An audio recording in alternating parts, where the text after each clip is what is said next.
If I could describe hardcore with three central ideas, it would be Ian MacKaye, Minor Threat, and Straight Edge. And all these things are in common because Ian MacKaye started all of them. So if you don't know who Ian MacKaye is, it's kind of hard to grasp how the modern hardcore scene works today. I know very well how it works today. I've been involved in it since 7th grade. I've played in bands in it. I've followed movements in it. All things that pay homage to Ian MacKaye. So I'm just going to tell you today how Ian MacKaye has shaped modern hardcore into what it is today. To do that, we're going to look at his life, what he did in hardcore, and kind of the legacy that he's left behind. It's important before you look at hardcore today to look at how Ian MacKaye was raised and where he developed the ideas that he got for hardcore. Most of this biographical information came from Greg Prado's article. It's a biography written about Ian MacKaye on the website allmusic.com. So I'm just getting that out of the way now. So Ian was born in Washington, D.C. in 1962, about 14 years before punk had started in the UK, and about 15, 16 years before it came to America. According to O'Connor's article in Popular Music titled Local Scenes and Dangerous Crossroads, he was born into a very political, very academic family. His father was a writer for the Washington Post and also was a college professor. His mother attended many peace demonstrations, many political demonstrations. Therefore, he was exposed to politics at a very young age. He had his mind opened up to a lot of ideas that his peers had not. He saw that people could make a change in politics if they could just voice them, if they could mobilize a group. Two things that I've talked about a lot central to hardcore. Ian's first exposure to counterculture in music came from his local movie theater, where they showed a documentary about Woodstock. Woodstock's the festival that you hear about hippies, Jimi Hendrix at. Yeah, very counterculture. So watching this, he got interested in music and how it involves in counterculture. Also, he attended the hardcore shows in the area, notably Bad Brains, a band I mentioned before, one of the first hardcore bands to ever surface in America. So he was very much into counterculture in music. When he was in high school, his dad got a job at Stanford to teach political science.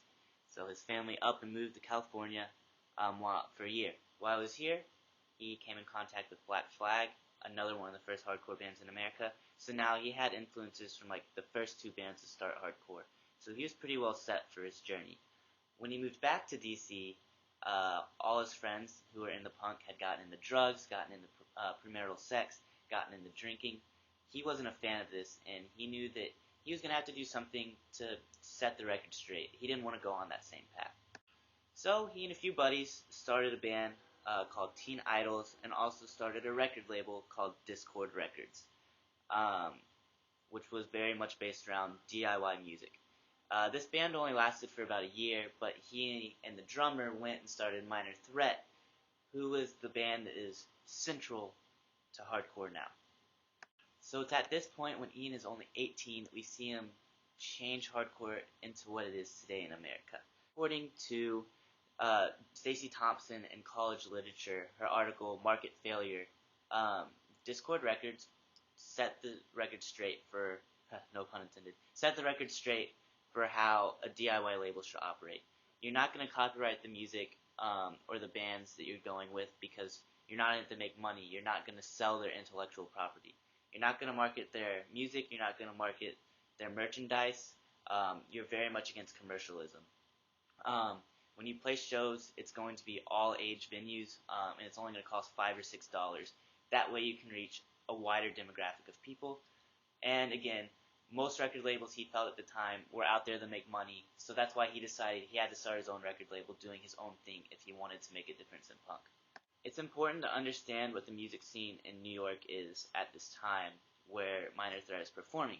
According to Cal Poly's Journal of History, an article by Alan Parks titled The Small World, the scene in New York is very much about the youth going out and making a difference. And if they're going to make a difference, they have to be pure. They have to be on the top of their game.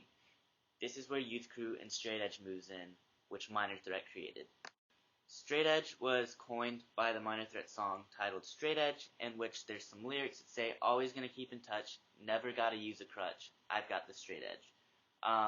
The center idea of Straight Edge, according to a documentary titled Edge, directed by Michael Kirshner and Mark Purcell, is keep a clear mind, keep a clear body. You don't need to rely on drugs or sex or alcohol to get you through life. That way you can focus on issues that matter and not have these distractions on the side. So knowing that Ian MacKaye started Discord Records, started Minor Threat, and hence the youth crew and straight edge movement, we can kind of look at the legacy that he's left behind on hardcore now. Discord Records was the first independent record label that hosted punk and hardcore music, and so a lot of their bands that are important in hardcore got their start with this. The other DIY labels that exist today for punk and hardcore follow the same kind of DIY model for business that Discord Records followed. When it comes to Minor Threat, it's hard to talk to a kid who's in the hardcore that has tattoos that doesn't have a Minor Threat tattoo. It's also hard to talk to a band in hardcore that doesn't cite one of Ian MacKaye's bands, especially Minor Threat, is a musical influence. They started Youth Crew. Youth Crew is a whole genre of hardcore now, with a lot of big bands that are popular in hardcore following this genre of music. Also, Minor Threat started the straight edge movement, which again, their symbol is a black X. It's hard to find a straight edge kid who has tattoos that doesn't have an X somewhere on their body. Straight edge is central in hardcore. A ton of big bands started by making music about straight edge.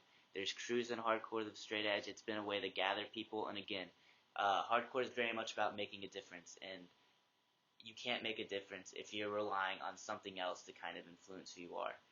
With all these things that Ian MacKaye started over 20 years ago, still being involved in hardcore, it's very clear Ian MacKaye is the reason hardcore is what it is today. I talked about his background, what he did in hardcore, and the legacy he's left behind. Hopefully through these speeches you've seen what punk and hardcore really is, and maybe you can look down at yourself and realize you might be a punk just like me.